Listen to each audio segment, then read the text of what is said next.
their words, expressions, actions, to see that he will get the similar thing. But unfortunately, he finds that here also he failed.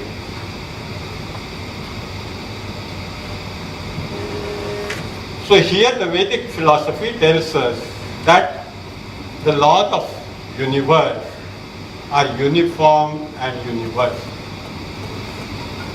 And this uniform and universal law is there for every phenomena which you see. And no phenomena can hide its secret from you if you contemplate on it. That is, you use your deeper thinking. You have got sufficient ability to think because you are the embodiment of the abilities to know only. So if you think properly, deeply, then you will be able to find out the answer. So what is the technique? Then they said the technique is you collect the information about that object or phenomena from all the viewpoints available in the field of your awareness. That is, you do the dhyana. Then you hold them together at one point in your field of awareness and start analyzing them with your own logic and reason. And when you start it, then what happens is some new viewpoint may come in your view, or new information may drop in, and that will get added to the process of your thinking. And the depth of thinking will go on increasing till a stage comes when you will find the answer which convinces your own logic, reason and practical experience. But this may not be a permanent situation, because as soon as the new information will come or new viewpoint will come, then that will be again the whole process has to be repeated and it will go on.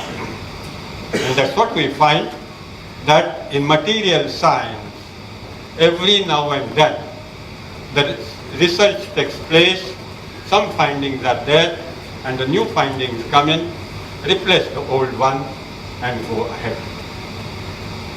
So the science is progressing only with this technique of contemplation. Though we think that there are so many equipments and other things, the main equipment behind it is the mega computer of the nature, which gives you the ability or the foresight, or which we say as the intuition. And then these sages have used the same technique to find out why some people succeed and we all fail. That if some people are succeeding, it means that there must be some method for it.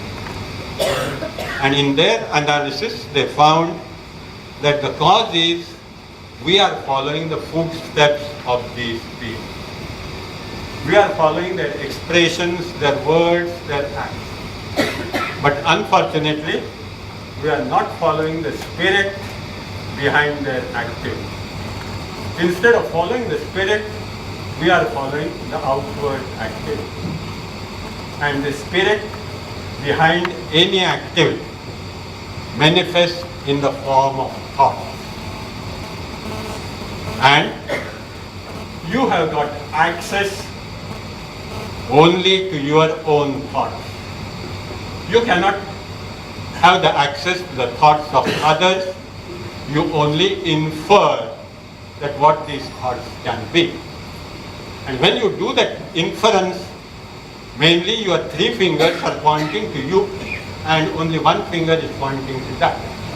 The result is you are following your own spirit with those activities and you meet with split personality.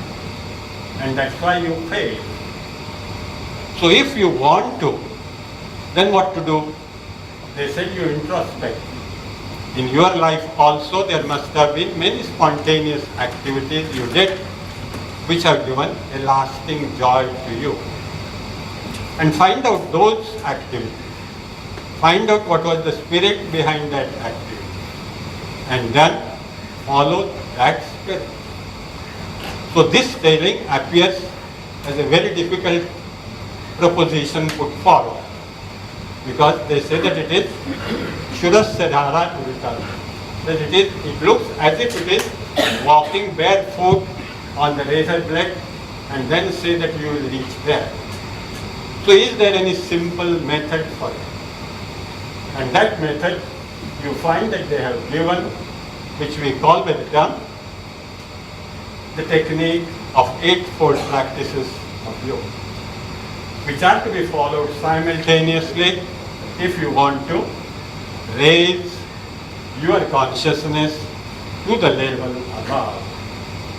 And there they say that initially or in everyday life, after morning cleaning processes of body are over, then before going to your cultural activities, you place the body at some comfortable position, at some relatively calm and quiet place, and mentally stand aloof from the body.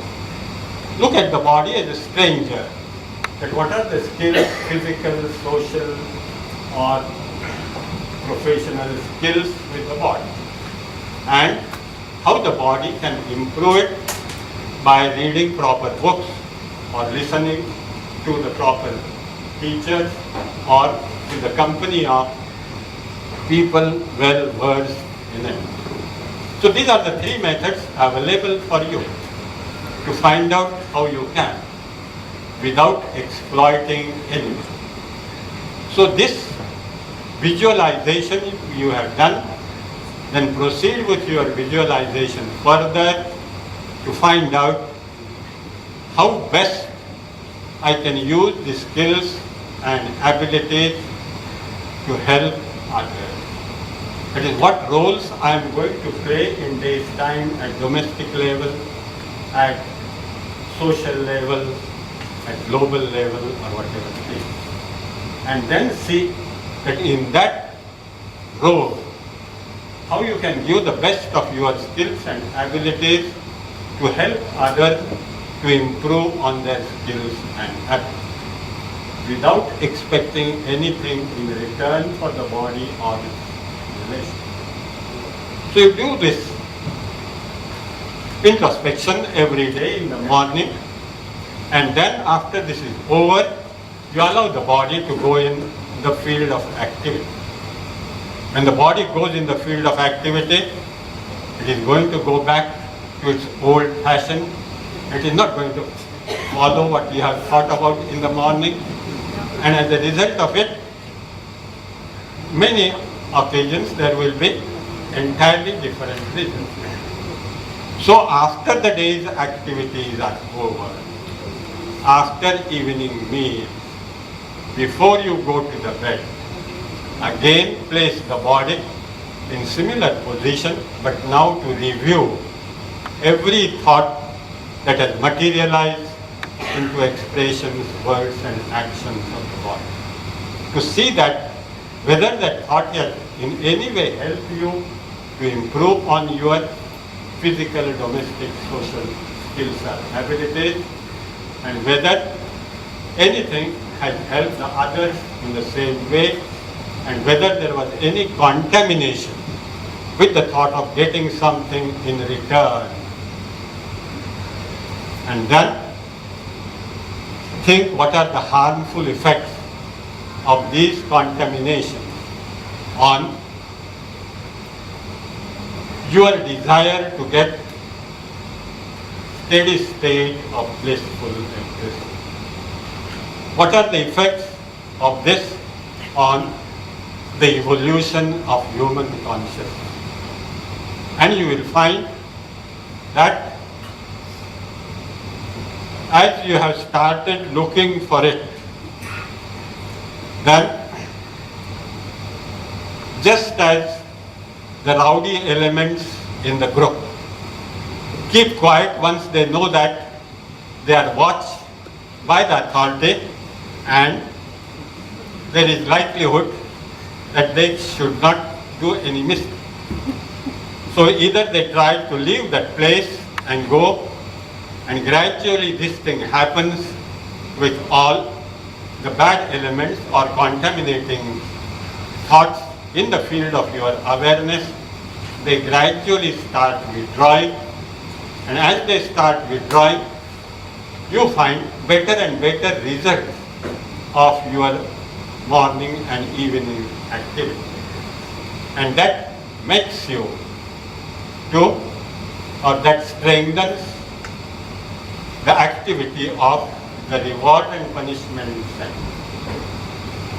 And they gradually, it becomes the habit of those centers to visualize and review every thought before and after it materializes into expression, word and action.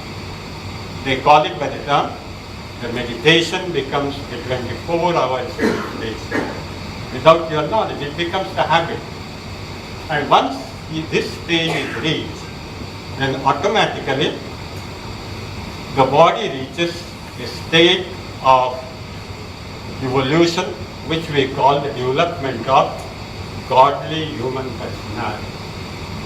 And the human being is able to see the whole process of evolution, the cosmic evolution that has started with the initial vibration, which now the science calls by the term the Higgs boson particle or the God particle. And it evolves to, how it evolves to a godly human personality, a dynamic and vibrant godly human personality. And at the same time, just as a ripe fruit falls from the tree, your attachment to any part of this whole evolutionary process will fall, and the individual self will merge with the cosmic self. For that, no special effort is required, but the body will then continue to play its role till the time of its dissolution, but it will act as the illuminator for the many generations to come to find out what is the path, how they have reached that state. So they will be the illuminators. Even after their death, their body will be the illuminator, or their names will be the illuminator, or their pictures will act as the illuminator. So this happens, and all these things, they have summarized them into a law, which may call it cosmic law of evolution, or cosmic law of blissful state of existence. According to this law, any conscious human being who looks at the cosmic play as a whole, the play is made by the vibrations, and if one looks at the whole play as a whole, without getting attached to any small or big portion in it, with the thought of I, my, or mine, he enjoys the life of blissful existence. Anyone who makes slightest